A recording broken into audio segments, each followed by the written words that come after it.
Helo, Wendy Edwards ydw i. Dwi'n swyddog maes i Sir Benfro. Yn rôl i yw hybu dwyieithrwydd i deuluodd. Dwi'n mynd o amgylch clinigau a grwpiau a siarad gyda rhieni am bwysigrwydd dod y dwy iaith i'r cartref o'r cychwyn cynta.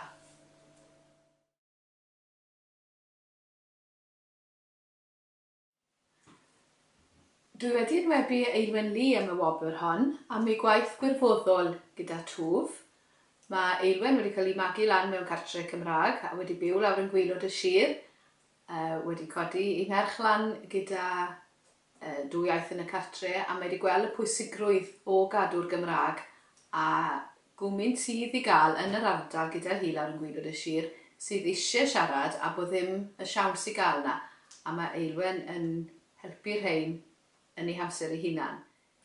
Hefyd mae Aelwen yn gweithio gyda menter iaith a mae hyn wedi bod yn agoriad llygad iddi weld gwmynt i ni gorfod gweithio i gadw'r iaith i fynd a mae yn gweld pwysigrwydd o hybu'r iaith mewn cartre dwyieithrwydd a mae hi'n gallu gweud sut mae hyn yn gweithio gan ei bod hi wedi wneud ei hunan.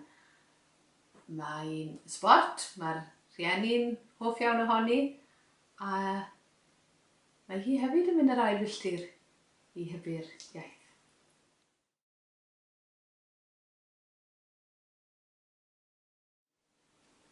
Dwi'n meddwl bod Aelwen yn heiddi ennill y wobr hon, achos dim lot o bobl, yn wedi pobl ifanc fel Aelwen, sydd yn fodlon wneud gwaith gwirfoddol dros yr iaith.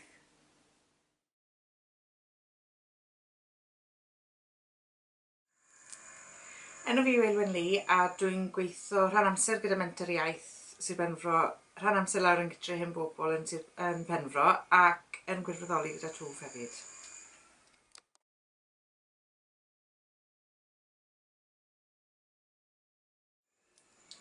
Dechreuais i gweithio gyda menter iaith nôl ym mis Rhagfyr ac ynglyn yn swyddi mae rhaid fi cydweithio gyda Wendy trwy twf a nath Wendy gofyn i fi fod yn gwirfoddolwr dan o.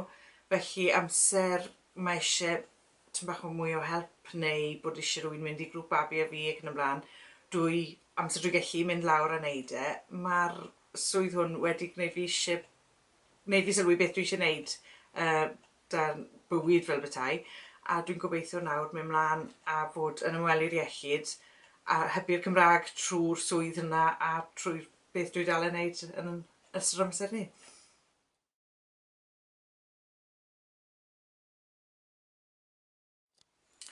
Trwy'r gwaith dwi'n wneud, beth dwi'n wneud gyda babi a fi a'r enghraifft ti a fi hefyd, i ni'n rhoi cymorth i rieni sydd eisiau gwybod mwy o gwybodaeth am dod â'i plant lan yn dwyieithog. Mae llawer o'r ardaloedd dwi'n gweithio yn dir sir, Hwlffordd a Benfro.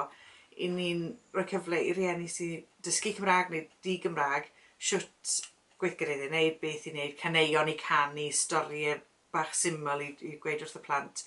I ni hefyd wedyn yn rhoi siawns i nhw clywed y plant yn cael rhywun siarad Cymraeg gyda nhw.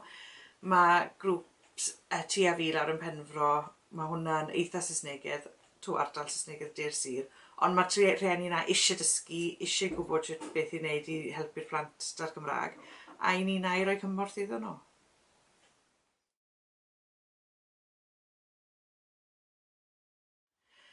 Dwi'n ofnadw o hapus i cael yn ynwebu ar gyfer y gwobr hwn.